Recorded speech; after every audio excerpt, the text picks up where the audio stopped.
Welcome to Tales by Tochi. These stories are real, unique and exceptional because they are from personal experiences around the African culture. Don't forget to like, subscribe and turn on post notification because it will mean the whole world to me, and also you will be able to enjoy and learn from these amazing stories. Now let's get right into the story. Brace yourself. To the outside world, Richard Okezie lived a life many envied. He was the CEO of Okezie Global Holdings, a massive enterprise that spanned real estate, agriculture and oil. A self-made billionaire who had pulled himself from the trenches of poverty to the zenith of affluence, Richard was respected and feared in equal measure. But despite his towering success in the business world, he was known for his deep humility, often saying his greatest asset wasn't his fortune, it was the peace of his home.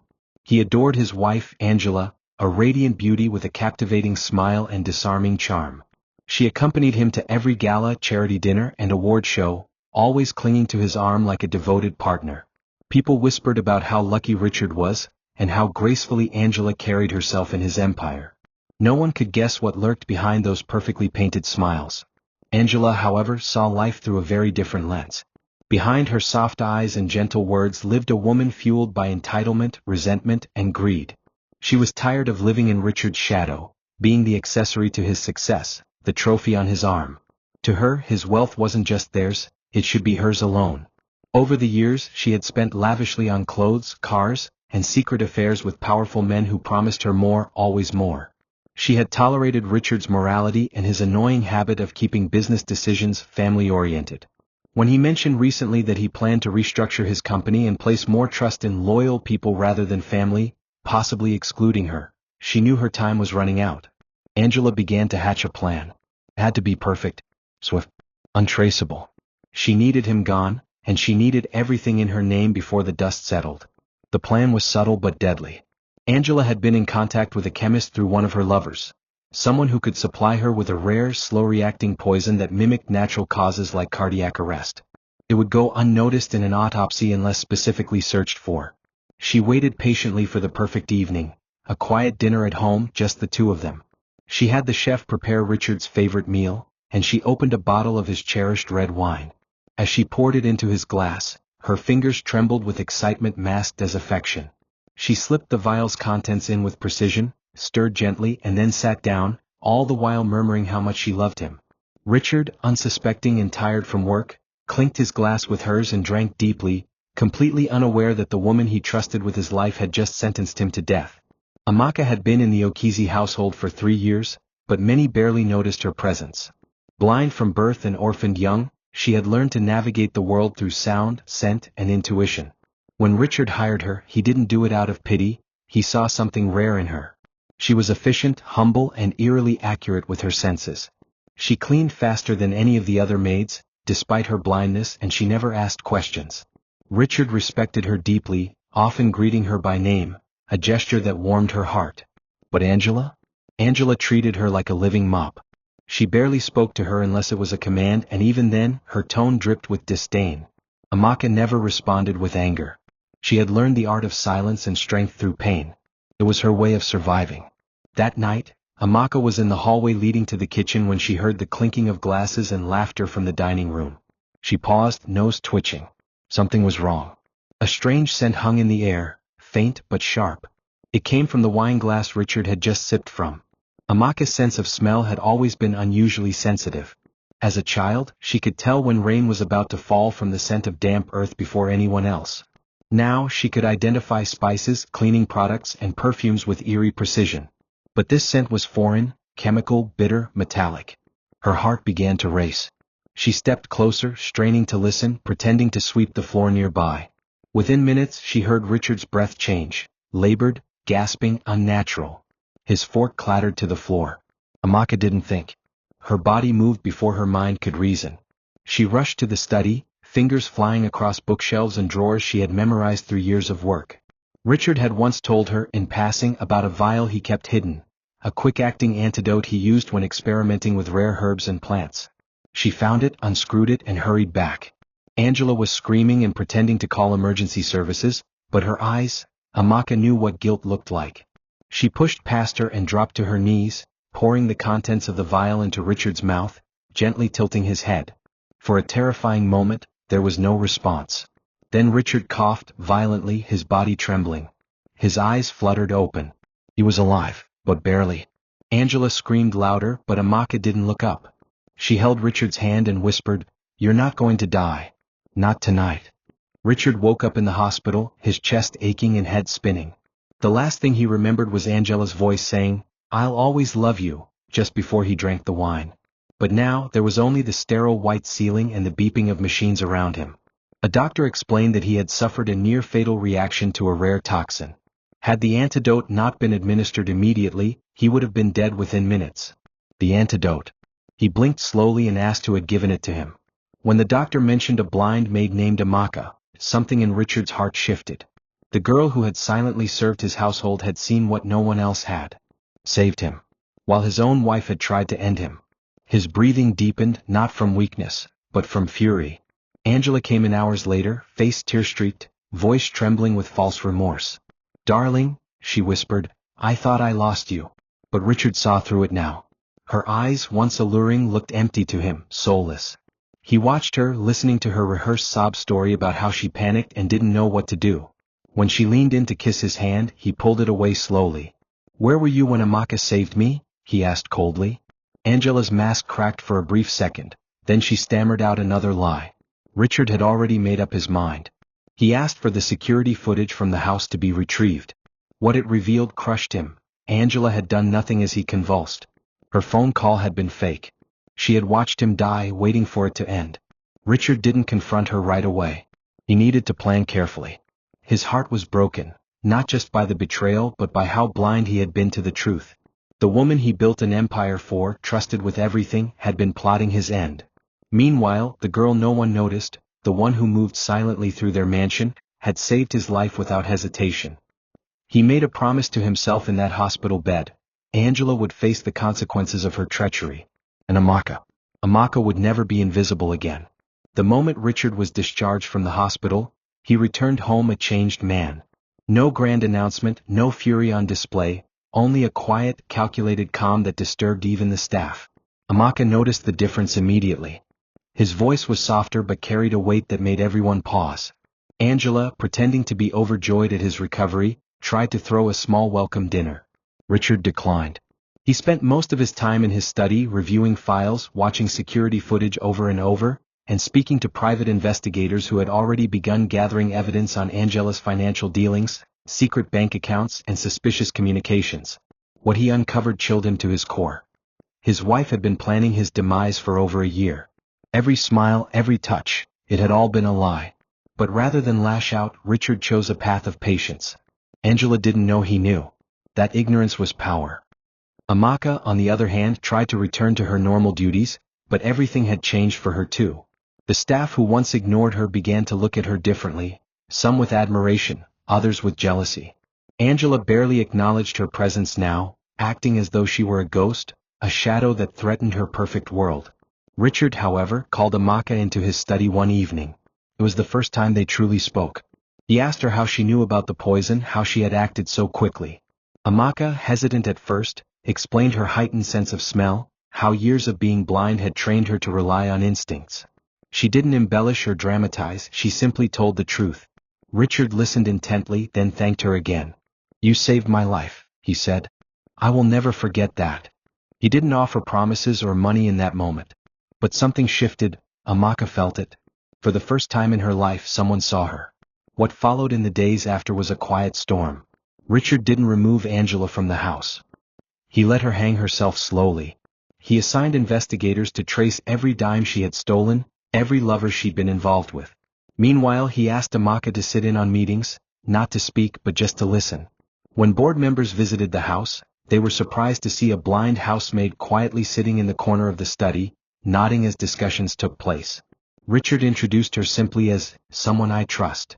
The reactions were mixed. Some thought he was slipping, others began to realize that something deeper was unfolding. Amaka herself didn't understand what was happening. She felt overwhelmed, constantly second-guessing whether she belonged in that space. But Richard was firm. "I want you here," he said one day. "There's more to you than cleaning floors." Amaka didn't respond with words. She just bowed her head and stayed. She had no idea that the life she had always known was quietly beginning to vanish, and something unimaginable was rising in its place. Angela grew increasingly paranoid. She noticed Richard watching her in silence, saw the way he barely touched his food anymore, and how he had stopped sleeping beside her. The warmth was gone, and in its place was a terrifying distance that she couldn't penetrate. What troubled her more was Amaka's sudden presence in the study, and the strange way staff seemed to whisper her name with both reverence and fear. One morning, Angela tried to confront Richard, asking why the housemaid was suddenly involved in his business affairs. He looked at her long and hard before replying, "She saved my life. That's more than you've ever done." The words cut deeper than any blade. Angela's face twisted with disbelief, but she forced a smile and turned away, realizing too late that her grip on Richard was slipping like sand through her fingers. She needed to act fast. She reached out to her contacts, those who once promised her backup. But one by one they distanced themselves. Rumors were circulating. Stories of poison, betrayal, and a woman scorned had begun to leak into the high circles. No one wanted to be associated with a sinking ship. Angela tried to withdraw funds from one of her offshore accounts but found it frozen. Richard had moved ahead of her. He had locked down everything. Her name was being removed from company assets, and the staff, once loyal to her, began avoiding her gaze. The only person who looked her in the eye was Amaka, and it wasn't with arrogance or hatred. It was pity. That infuriated Angela more than anything else. She confronted Amaka one evening in the hallway, her voice shaking with venom. "You think saving his life makes you queen of this house? You're nothing but a blind little rat." Amaka didn't flinch. "A blind rat saw what a wife couldn't," she said softly. Angela slapped her hard across the face and stormed off. Amaka stood still for a moment, tears brimming, but not from the pain of the slap. From the sorrow of watching someone destroy themselves. Richard was watching from the balcony above. He had seen it all. And that night he made a final decision. The time for silence had ended. He called a family meeting and summoned his lawyers. Angela was asked to sit down in the living room, and for the first time Richard spoke plainly. He laid out the evidence of her betrayal, recordings, bank statements, even a partial confession from the chemist she had used. Angela's mouth opened, but no words came. She looked around the room and realized there was no one on her side. Richard ended his speech with a simple phrase, "You will face the law, Angela. You don't belong in my life, my company, or my legacy." The police came quietly the next morning. There were no dramatic screams.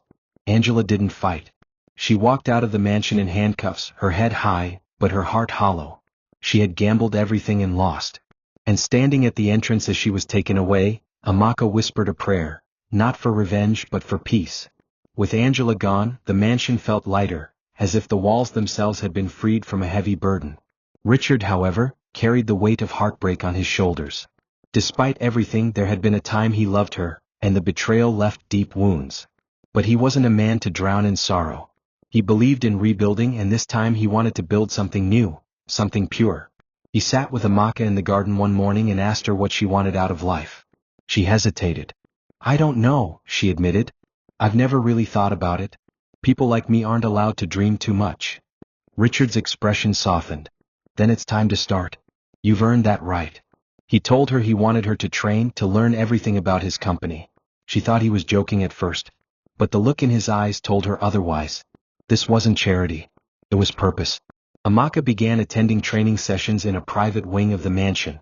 Richard hired professionals to teach her business management, finance, public speaking, and administration. At first she struggled. Her blindness made navigating computer systems a challenge, and her lack of formal education made certain terms foreign. But Amaka had never been one to give up. She studied with a hunger that shocked her tutors. Her memory, sharpened by years of darkness, allowed her to retain information faster than most. She began to understand market patterns, negotiation techniques, and brand management. Richard often sat with her during lunch breaks, quizzing her gently, pushing her thinking.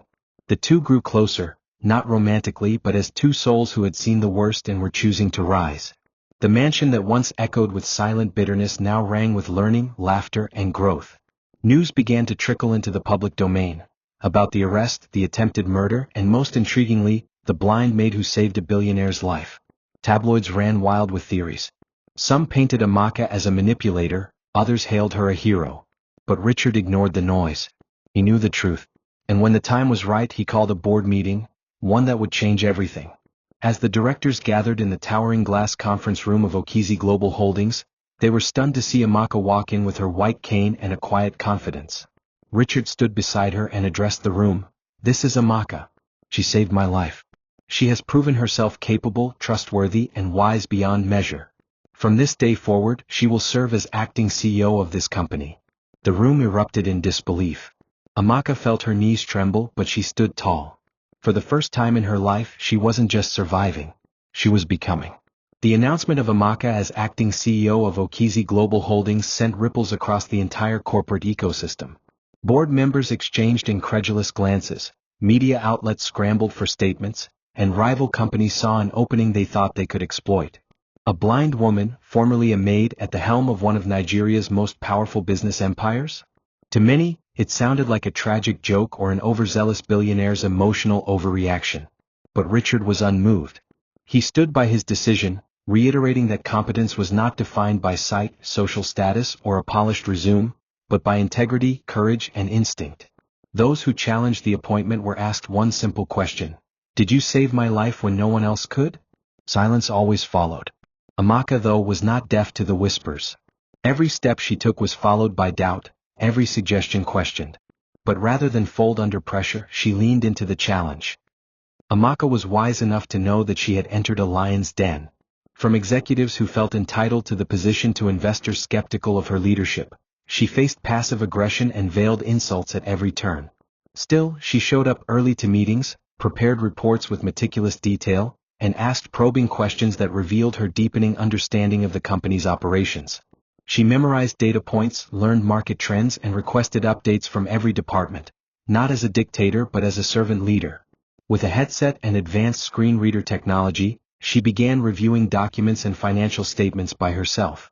When a senior executive tried to corner her with technical jargon during a presentation, she responded with a breakdown of his department's inefficiencies, information he didn't expect her to have. The room fell silent. From that day, she earned a new title whispered in the halls: the woman who listens with her soul. Back at the mansion, Richard watched quietly as Amaka blossomed. He rarely interfered, choosing to observe from a distance unless she requested help. He was intentional about allowing her to grow without the shadow of his influence. He knew that if she was to truly earn her place, she needed to prove herself on her own merit. Their conversations became less about business and more about philosophy, about trust, leadership, and legacy. Richard shared stories of his rise, the betrayals he endured, and the mentors who shaped him. Amaka listened intently, soaking in every lesson. Slowly, she began to understand what Richard saw in her, why he believed so fiercely in her potential. For once in her life, she was not being tested for survival, but being prepared for destiny. While Amaka focused on mastering her role, enemies within and outside the company began to make moves. Not everyone was content with watching a blind ex-housemaid rise through the ranks of power. One such enemy was Chuka Izenwa, the former vice president of finance, who had secretly been embezzling funds under Angela's protection. With Angela in prison and Richard silent, Chuka had hoped to remain undetected. But with Amaka's unexpected promotion and her diligent approach to operations, cracks were beginning to show. She had already requested an audit of the last 5 years' financial records. The fear that gripped Chuka was immense, but he disguised it well, acting like her greatest ally in meetings, even offering to mentor her. Amaka, though polite, never fully trusted him. There was something in his tone, too polished, too careful. Her instincts began to tingle. Chuka wasn't the only one plotting. Outside the company, Angela's elder brother, Ndubisai, a known political fixer with a trail of dirty deals behind him, was furious about his sister's arrest and humiliation. He saw Amaka as the root of his family's disgrace and vowed to restore order. He began pulling strings to disrupt the company, spreading rumors, filing anonymous complaints, and attempting to leak confidential information to rival firms. He even tried to bribe a former maid to lie against Amaka on live television, but the plan backfired when the woman confessed to being approached. Despite the storm, Amaka stood her ground.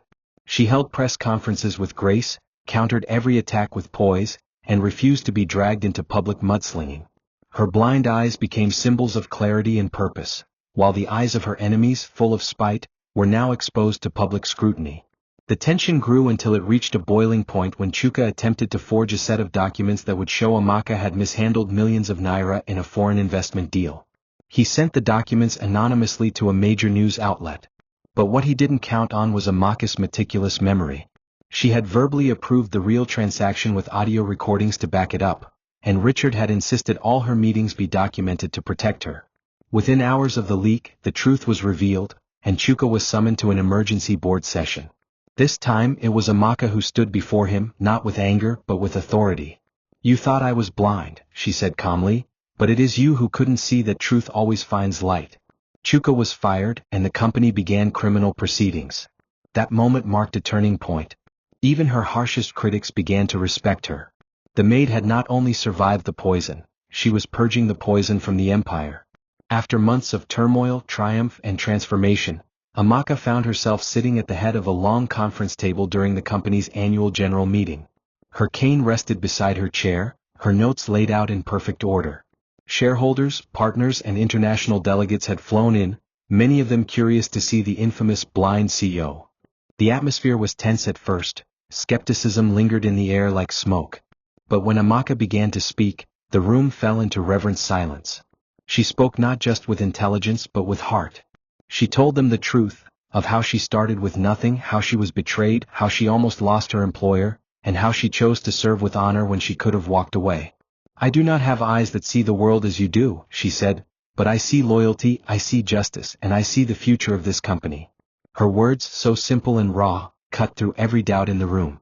By the end of the meeting, the mood had changed. Investors stood to applaud her.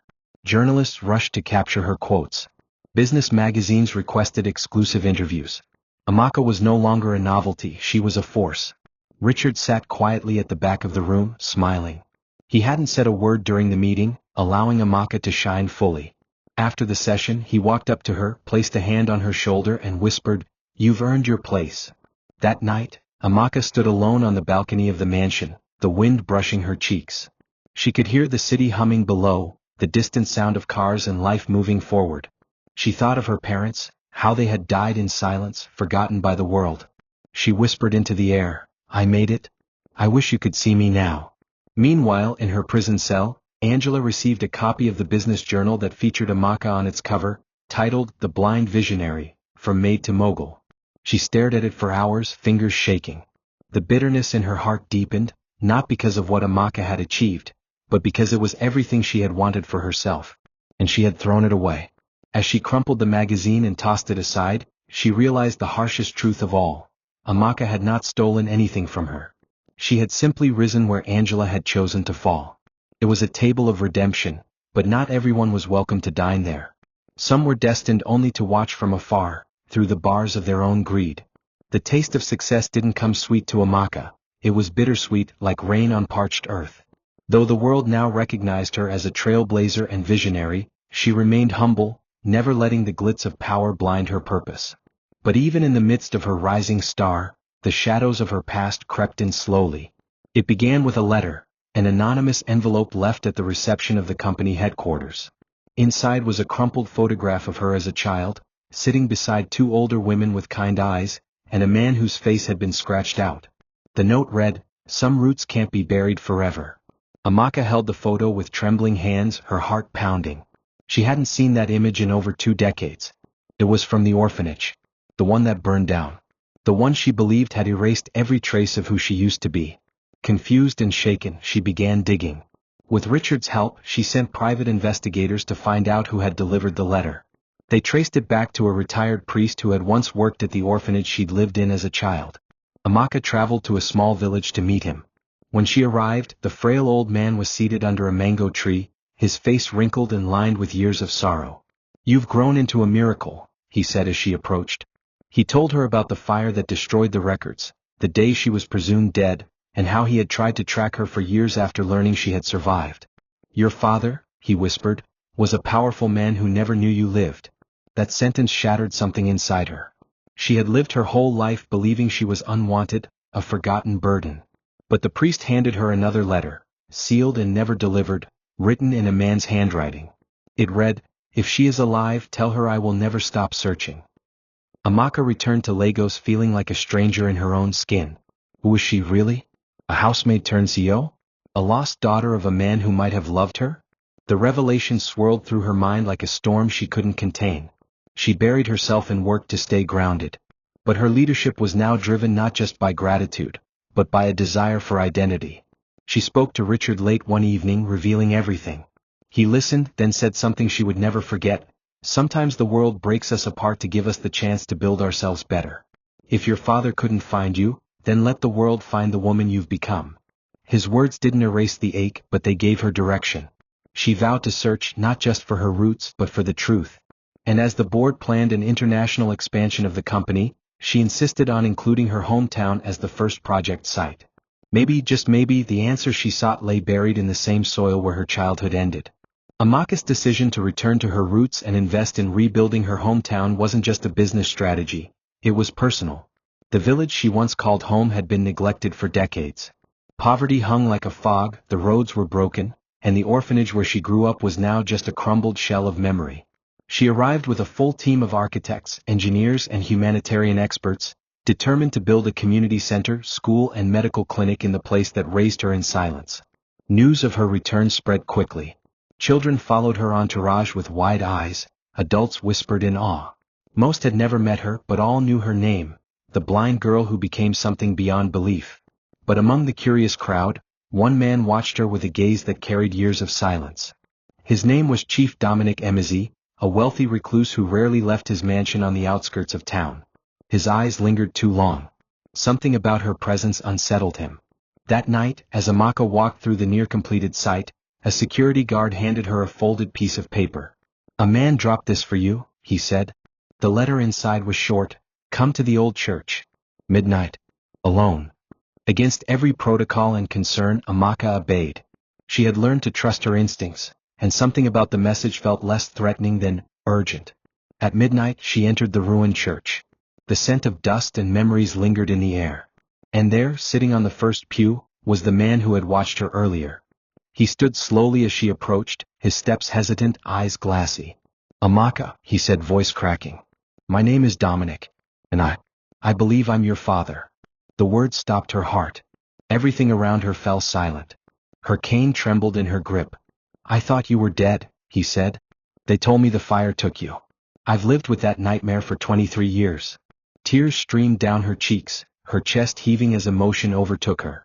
She couldn't see his face, but she felt his pain in his voice, the kind that only loss could teach. "Why didn't you find me?" she whispered. Dominic sat slowly, burying his face in his hands. "I tried. God knows I did. When they said there were no survivors, I lost my soul." Amaka sat beside him, unsure whether to touch him or to cry harder. He pulled out a tiny locket from his pocket, one she'd lost as a child. Her fingers traced it, and memories she didn't know she remembered came rushing back. A song he used to hum. A nickname. The smell of earth and soap. She wept, not out of anger but out of release. That night, two broken souls found each other in the ruins of what once was. And Amaka realized something powerful. Forgiveness doesn't change the past, but it rewrites the future. With her roots rediscovered and her legacy expanding, Amaka returned to Lagos changed. Not smaller, not distracted, but deeper. Her reunion with Dominic didn't steal her focus. Instead, it sharpened it. She understood now what it meant to build, not just wealth but restoration. She threw herself back into her role with even more purpose, launching corporate responsibility initiatives, employee wellness programs, and expanding outreach to underserved communities. The board of Okizi Global Holdings began to see not just a competent leader, but a visionary. Richard, watching quietly, began drafting something monumental behind the scenes. He called in his legal team and set in motion a transfer of full ownership and permanent CEO title to Amaka. "She doesn't just deserve this," he said. "She is this company now." The papers were signed in secret, waiting for the right moment. That moment came during the company's end-of-year gala, a glamorous event attended by dignitaries, celebrities, and business tycoons. Richard took the stage to thunderous applause and gave a short speech about resilience, truth, and divine timing. Then he invited Amaka to the stage. As she stood under the spotlight, cane in hand and heart pounding, Richard took her hand and raised it before the crowd. "Tonight," he said, "I step down, and I give the future of this company to the woman who has not only earned it, but redefined what leadership means." Gasps filled the hall. Cameras flashed. Amaka stood frozen, then bowed her head humbly. Richard placed the golden CO pin on her dress and whispered, "It's yours now." The applause that followed shook the room. It wasn't just for her, it was for the story she represented. A woman once overlooked, now leading giants. But Amaka knew the crown wasn't the end of the journey, it was only the beginning. She addressed the crowd with a speech that came not from pages but from pain. I was once the maid who cleaned your corners. Now I stand before you not because of privilege or power, but because of truth, and because one man chose to believe in what the world refused to see. Her words left many in tears.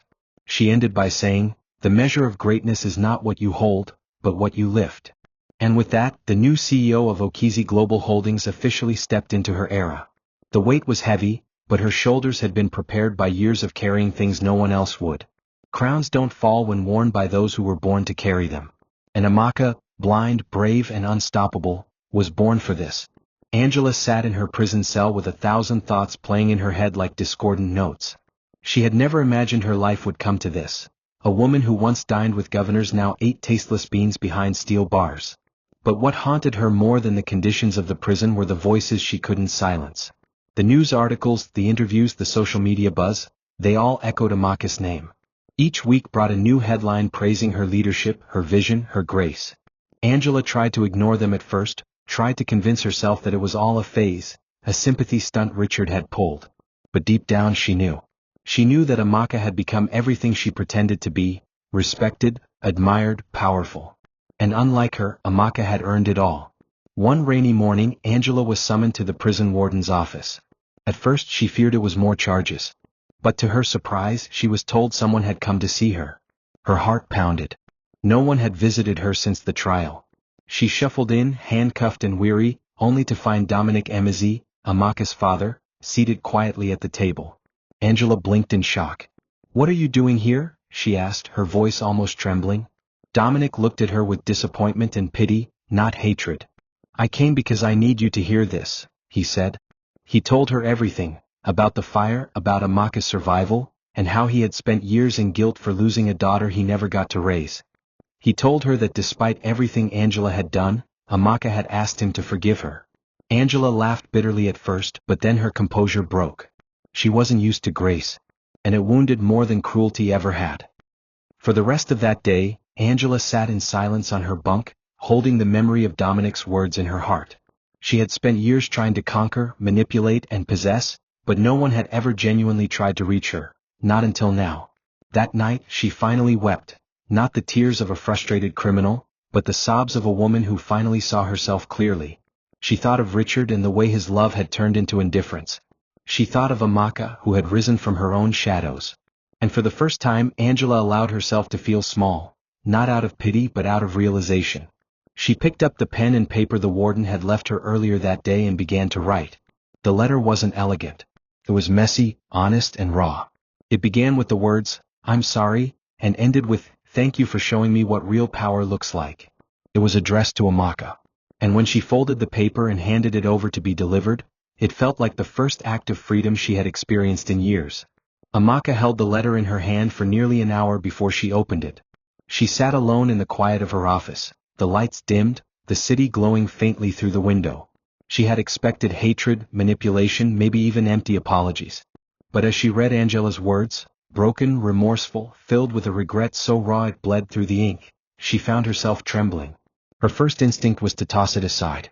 This was the same woman who had watched Richard nearly die, who had treated Amaka like less than human, who had conspired in shadows.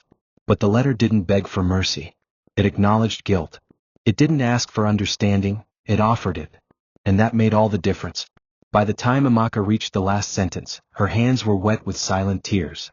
The world saw her as strong and untouchable now, but in that moment she was just a woman confronted with the haunting complexity of forgiveness.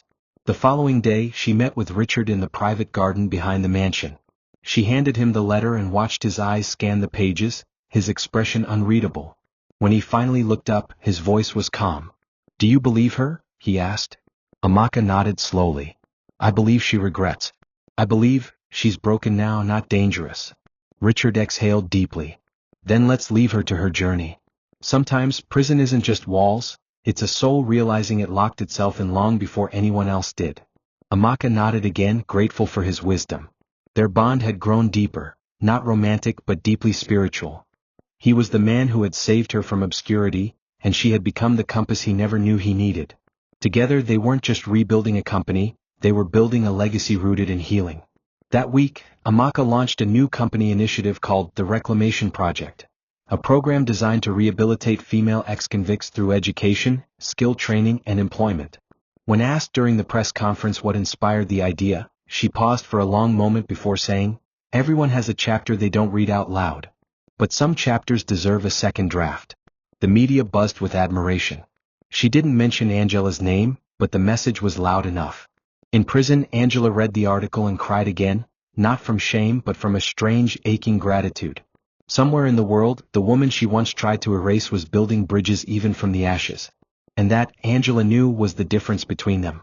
Amaka didn't just rise, she lifted others with her. And that was a power no title, no wealth, and no manipulation could ever buy. Amaka stood at the construction site of the new orphanage in her hometown, her cane planted firmly on the ground, her ears filled with the sounds of laughter and hope. The children adored her, not because she was famous but because she saw them. She remembered their silence, their hunger, the ache of being forgotten. She had lived it. And now, she was determined to ensure no child in that town ever felt as invisible as she once did. She visited every room of the new facility with the architects, suggesting modifications for accessibility, comfort, and beauty. She insisted on gardens, music rooms, and libraries filled with books in Braille. She wasn't just building walls, she was planting dreams in cement. The foundation of the orphanage bore an inscription carved in marble, "From ashes we rise." Beneath it, in smaller letters, "In honor of the forgotten child who became unforgettable." It wasn't signed with her name. She didn't want the children growing up idolizing her. She wanted them to believe that they too could write their own stories, no matter how dark the first chapters were. At the opening ceremony, Dominic stood beside her proudly, hand in hand with his daughter. The entire town turned out to celebrate. Elders blessed her, children hugged her, and former orphans cried at the sight of a place that promised them more than just survival. It was one of the happiest days of her life. And yet, as the sun set and the crowd dispersed, she stayed behind quietly, sitting on the stone steps, listening to the wind. Richard called her later that night. His voice was soft. "I've been thinking," he said, "about what comes next." Amaka smiled. "I've been thinking that too." She knew the future held challenges. The company would grow, the critics would return, and the world would always try to define her by what she lacked instead of what she carried. But she also knew something more powerful. She had built something that couldn't be undone by envy, betrayal, or even blindness. She had built trust, legacy, redemption. And as she ended the call and leaned back under the stars, she whispered to herself, "This isn't the end. It's only the middle of something beautiful." Because for Amaka, forever wasn't a place, it was a purpose. Months after the orphanage's grand opening, Amaka's life had settled into a rhythm, demanding but fulfilling. She was no longer a woman reacting to life's cruelty, she was leading it with grace and foresight.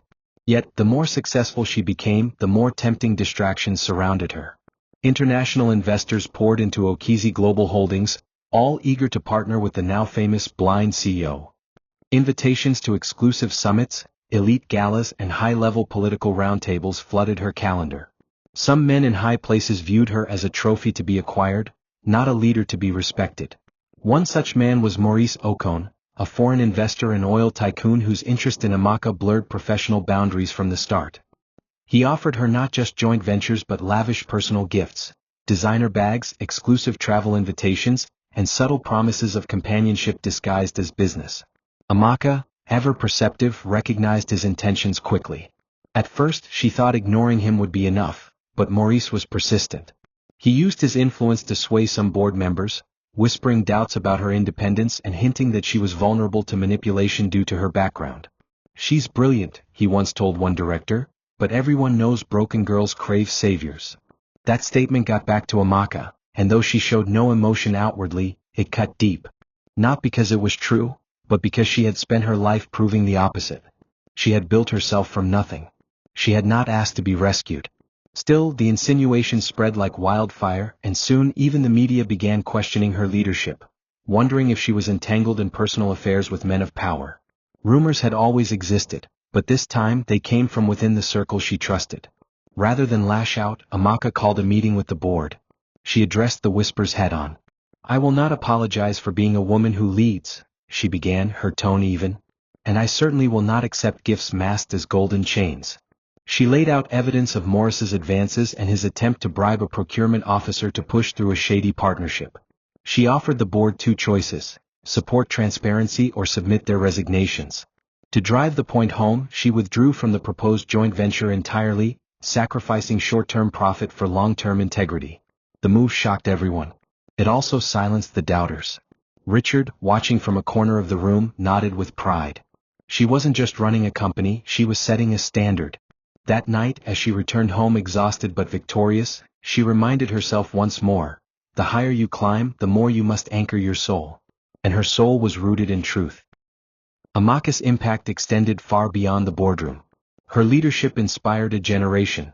Young women who had once seen success as unreachable began to believe in possibilities again.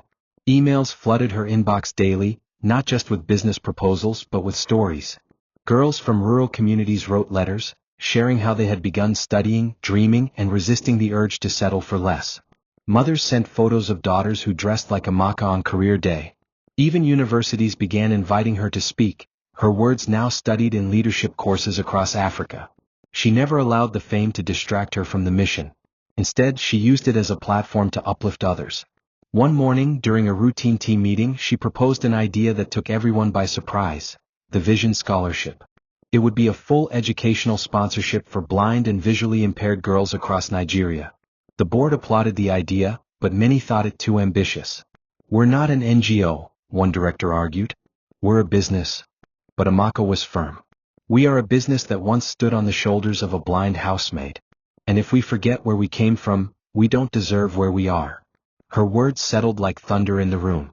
Silence followed, then agreement. Over the next few weeks, Amaka personally visited disability centers, schools for the blind, and remote villages to meet potential recipients. She listened to their stories, some heartbreaking, some hopeful, and she felt a responsibility far beyond numbers and titles. These were not statistics. They were versions of her, girls with fire in their hearts but no wind in their sails. She wanted to be the wind.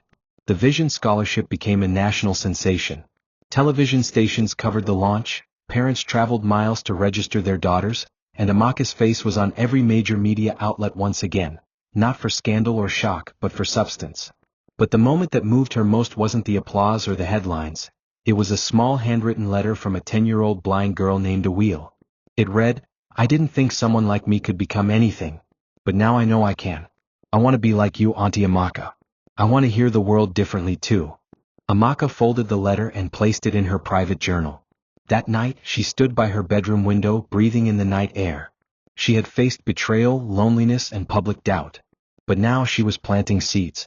Not just for herself, but for a generation. And no matter what storms came, she would water those seeds with faith. Even in her moments of triumph, Amaka knew that life rarely allowed long stretches of peace. The past had taught her that success didn't erase struggle, it merely transformed it. One morning, she awoke to devastating news. A fire had broken out at one of the company's new storage facilities in Port Harcourt. Millions worth of supplies, contracts, and machinery had been lost.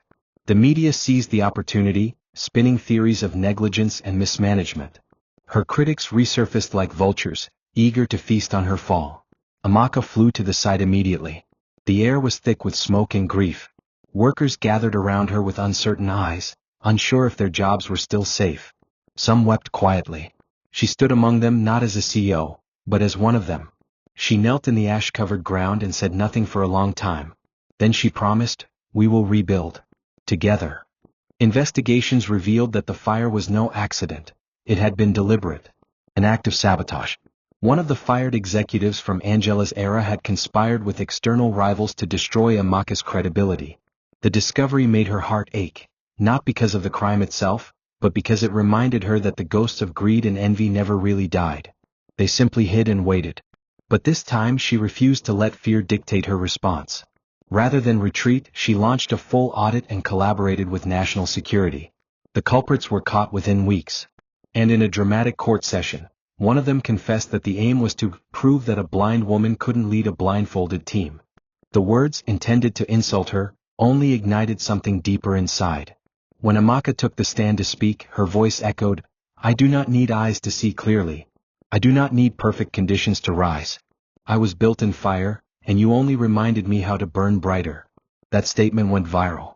It was replayed on news channels, quoted on billboards, and even printed on t-shirts. But for Amaka, it wasn't a performance, it was her truth. The fire hadn't broken her. It had reignited her. Within 3 months, the destroyed site was rebuilt, double its original size. The workers were not only retained but given bonuses. And in the center of the new building stood a mural of a woman with closed eyes, surrounded by flames, yet standing tall. The plaque beneath read, "From ashes we rise again and again." It was the same line carved into the orphanage wall. Amaka had faced another test, and once again she had not only survived, she had soared. Because the fire inside her would always burn hotter than anything thrown at her from the outside. Amaka stood before the mirror in her bedroom, adjusting the silk sash across her shoulder. It bore the emblem of the International Women of Impact Award, a global honor she'd been chosen for among thousands of female leaders across the world. The ceremony would be held in Geneva, and for the first time, Amaka was not just attending, she was headlining. As she ran her fingers over the intricate embroidery, her mind drifted to the girl she used to be, the invisible housemaid who whispered prayers into her mop, hoping that someone, somewhere, might see her. And now the world did. But what meant more to her than the stage or the cameras was the legacy she had built. Dozens of girls had already graduated under the Vision Scholarship. The orphanage was expanding into a network of homes and schools across the country. Her name had become more than a name, it was a door others walked through. Before leaving for the award ceremony, Amaka visited Richard at his private residence. Age was beginning to slow him, but his mind remained sharp and his heart full. "You've done more than I ever dreamed for this company," he told her as they sat in the garden where their journey had first begun. "But more than that, you've changed what it means to lead." Amaka smiled gently, holding his hand. "You gave me the platform. You believed when no one else could even see." They sat in silence for a while, the wind rustling through the trees. "Have you ever thought of what comes next?" Richard asked softly. Amaka nodded. "I think about it every day. Not just for me but for everyone watching me now. I can't afford to fail. Not because of pride but because of responsibility." Richard leaned back and said, "Then promise me one thing, when the time comes teach someone else to stand here too." She nodded. It was more than a promise. It was a vow. That night in Geneva, as Amaka took the stage, the audience stood in thunderous ovation. She spoke of pain, of sight beyond eyes, of how betrayal had made room for purpose. She didn't mention Angela's name or even the fire that tried to burn her dreams. She simply told her truth. "The world told me I was blind. But I've seen more clearly than most because I've had to feel everything I couldn't see. And when you feel deeply, you lead differently." Her words left the room in tears. She received the award with grace, then walked off stage quietly, just as she always had. No dramatics. Just dignity. As the evening ended, she stood alone on the hotel balcony, holding her award close to her chest. Her journey had not just come full circle. It had expanded into a spiral. Upward, outward, eternal. And she knew in her heart, the girl who once cleaned the floors of giants had become one herself. Years later, the name Amaka Okizi became more than just a story, it became a blueprint. Universities taught her leadership strategies and courses on ethical governance. Young girls in dusty villages chanted her name while tying their school uniforms. Even her critics had fallen silent, overrun by the overwhelming evidence of her impact. Richard had since passed on, peacefully, leaving behind a company stronger than ever, in the hands of someone who had never let him down. Amaka had built more than just financial empires. She had created social systems, programs, and educational platforms that would live long after her final bow. As age began to slow her, she gradually stepped back from day-to-day operations, but never from mentoring. Her final executive order as CEO was to form a mentorship academy for young women in leadership, named the Amaka Institute for Purpose-Driven Leaders. One evening, she returned to the original mansion, now converted into a leadership museum. The grand house where betrayal once brewed had become a place of reflection, filled with artifacts from her journey. The white cane she once used, the original CEO pin Richard had given her, the letter Angela had written from prison, and a replica of the first Vision Scholarship certificate. As she walked through the halls, she paused at a wall lined with quotes. One was her favorite, etched in gold, "They tried to bury me not knowing I was a seed." Beside it was a newer quote, one from a young scholarship graduate who had just become the governor of her state. "Amaka showed me that darkness is not the absence of light, it is the preparation for it." Amaka smiled, tears brimming her eyes. She didn't need to be remembered as a saint. She only wanted to be remembered as someone who gave others permission to rise. On the day she quietly passed away, surrounded by those she mentored and loved, the world mourned her not as a business mogul or blind icon, but as a builder of people. Newspapers around the globe carried headlines that read, "The woman who saw with her soul has gone home." But her legacy didn't end there. Her institute grew into an international movement. The orphanage multiplied across Africa. Laws were passed in her honor to protect the rights of the blind and disabled. And in the heart of her hometown, beneath the statue built in her memory, was the same inscription from years before, "From ashes we rise." Because Amaka was not just a woman who survived a poison meant to kill her, she was the antidote the world never saw coming. Thank you for watching this video. What did you learn from this story? Drop it in the comments. Please make sure you like, comment and subscribe to my YouTube channel Tales by